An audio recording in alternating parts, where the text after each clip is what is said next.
Lumabas sa survey ng Pulse Asia na mayorya ng mga Pilipino ang naniniwalang dapat patatagin ang economic ties ng Pilipinas sa Estados Unidos. Ang sentro ng balita mula kay Bea Bernardo. Karamihan ng mga Pilipino ang nais palakasin ng gobyerno ang economic ties ng Pilipinas at Estados Unidos at Japan. Sa isinagawang survey ng Pulse Asia sa 1,200 mga Pilipino noong nakaraang buwan, lumalabas na 74% ng ating mga kababayan ang naniniwalang dapat patatagin ang economic ties ng Pilipinas at Estados Unidos. Pumangalawa naman ang Japan na nakakuha ng 55% at sinundan ng Australia, Canada at European Union.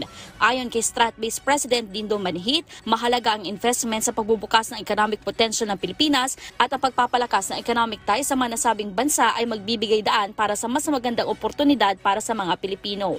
Ang Estados Unidos at Japan ay kilalang pinakamalapit na kaalyansa ng Pilipinas.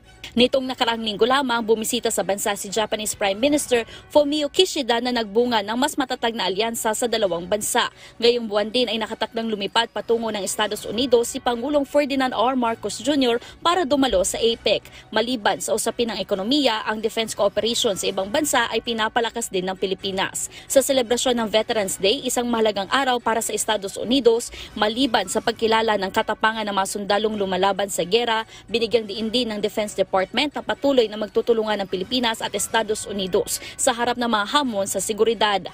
This cooperation is not just about military alliances.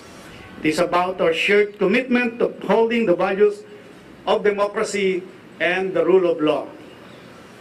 Our enduring alliance remains a beacon of hope and strength for our region. Kahapon, opisyal na rin binuksan ang ika-7 iteration ng Kamandag exercise sa pagitan ng Philippine at US Marine Corps. Kabilang din ng Japan, South Korea at United Kingdom sa mga makikilahok sa pagsasanay.